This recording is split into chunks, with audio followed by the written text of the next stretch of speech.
Hello sweeties, welcome back to my channel. If you're new here, hello, hi. My name is Thea. I'm also known as Sweetsimlish over on Instagram and TikTok, and I upload videos twice a week right here onto YouTube. So we are finally on the last part of this build. This is part 3. This is the final part, guys. So in this build, we are building a boba tea / coffee shop, a pub, which was actually going to be the vending stalls that you saw in the last video. That section there, we turned into a pub, and we actually make a little thrift market in between the boba tea shop that you see here and the apartment block that we've already built in the last 2 episodes.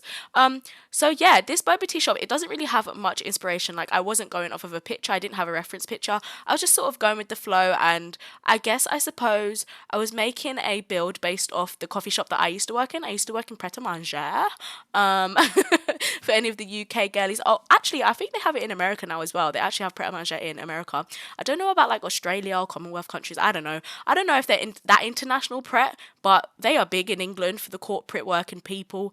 The Tories, I'd like to say, like to shop at Pret. Because, you know, Pret has like insanely priced sandwiches, £6 for a tuna baguette. No, honey, you will never see me paying that. I used to get it for free when I worked there. But anyways, so this was based on the shop that I actually worked in when I worked at Pret for like 4 years. I was a barista there. And yeah, it basically looked like this. I took lots of inspiration from the bar that I was behind every day making coffees for people who were just really, really rude to me. But this is the downstairs. This is the bathroom area, which is, we were joking on stream about how big the bathroom section is for the shop, considering I mean, the shop is quite small. I feel like this has more square meter than the shop itself does, the bathroom downstairs. I don't know what came over me. I literally could have just put a small tiny room with 1 stool in it and that would have been it. Like 3 toilets, that would have been it. But no, something took over. Too much gene came out to play, and I decided to make 3 bathrooms, 1 disabled access, and then a men's and a women's toilet. And also these can be used by like both gender, the wheelchair accessible toilets.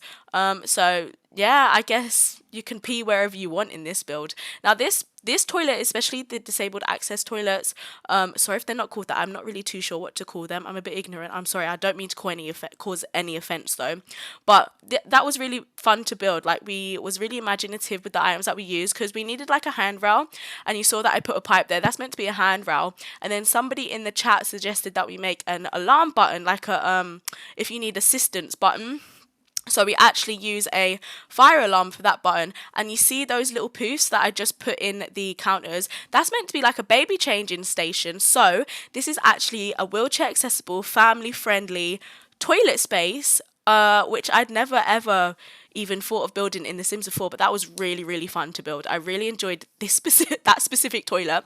And then I'm just using these city living like billboards as they're meant to be TVs in the bathrooms to like show advertisements and stuff. That's quite common in bathrooms, I feel. But yeah, I thought it looked really cute. And now we're on the outside of the boba tea shop. This is the part where I was going through debug for like hours, and I was searching for things, and I found this fence from Highschool Years. This fence, I'm in love with it. I wish we had a fence like this, like a draggable fence, but nevertheless it still looks really cute. And I actually like how customizable it is, because you can put it anywhere and make anything with it, unlike the fences that you have to drag and click that act like walls. So I guess in hindsight, it is better for it to be an object. Now, this is the upstairs. This is where we wanted it to be like a teen hangout spot. So, oh my god, I just said hangout so weirdly.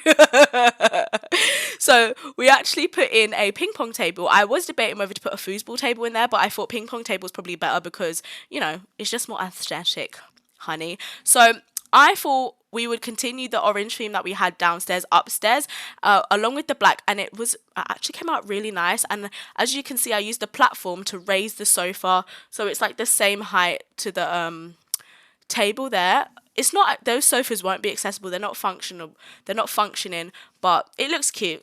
So what you're going to do, it looks cute. It can stay there. Now this is a little like top up station, so you don't have to go all the way downstairs just to ask for some more sugar. They just have it there, sugar, some milk, some water, you know, whatever you need. And now around the back here, this is a staff spot. They don't have a staff room, they just have an outside area where they can go for a cigarette break, and their lockers are outside along with the trash for the whole complex. So I guess it could get kind of stinky out there, but this is what coffee shops do. Like the Pret that I worked in, the coffee shop, the the staff area was just so tiny, and there was about like 15 of us working in there. Only 3 of us could fit in there at a time. It was just a mess. So anyway, moving on to the street market. This is hands down my favorite part of the whole entire build. Like, I'm never creative like this. I'm always saying I don't have any imagination. So when this like plucked from a little tiny brain cell in my head, I was like, wow, I can't believe I did that. So this is the market. Actually, this store has a little bit of lore to it. So the woman who owns the second floor apartment, which is the really colourful family apartment with the artsy mum, she actually sells her art here. So that's her little store in the art market. And then we thought it'd be cool to add some of the high school years like thrift store items, so Sims can actually come here and buy stuff, which is, I don't know, I just think that's so cool and so cute and amazing. I was adamant about using this toddler's canopy, but then we found these get together ones, which was really nice, and it fit perfectly. Now here, the idea with this little vendor here is that it's like I wanted it to be like a burrito stall, but once you load into the game, this vendor here actually sells some really weird food. So they sell like fried crickets. I don't know why, don't ask me why, I don't know, but that is the cutest looking stall that we have, so I put that there. And it's like a little drivable van. Like, I can imagine the guy coming here and like actually parking his van there and selling food there. It's an actual food store as opposed to these freestanding ones that you see. They're just like pop-up stores, which I don't really like. I like it when it's on wheels. So moving on from that, this is the pub, the outdoors pub, the pub garden, I guess it is. And because I wanted it to have a pub garden vibe, I just thought, why not build a pub? I mean, it doesn't really go on this lot. And I use a Tudor wallpaper on it.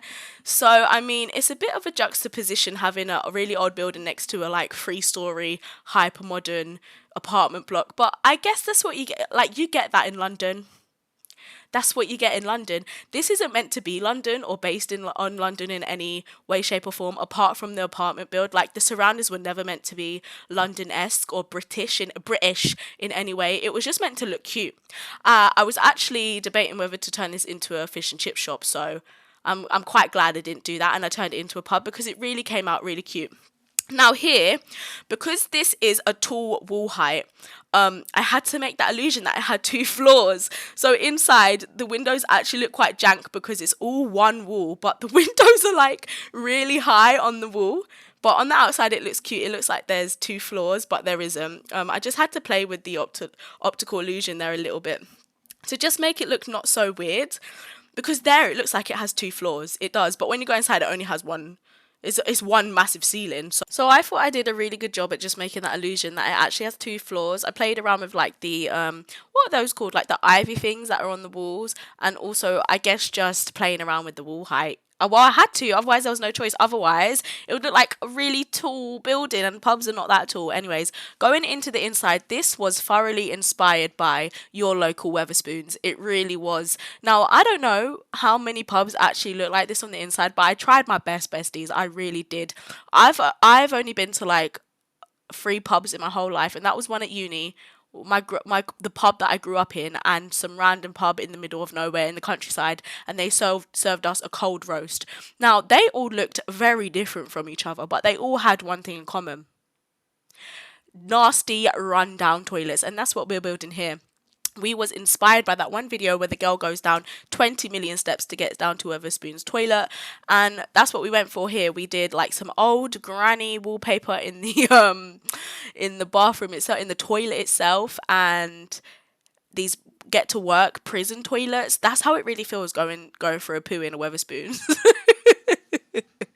Not that I've ever done a poo in a Wetherspoons, but you know, this is what it feels like. It's scary, it's dingy, it's dark, it stinks. There's wee everywhere. That's just what you get from a British pub.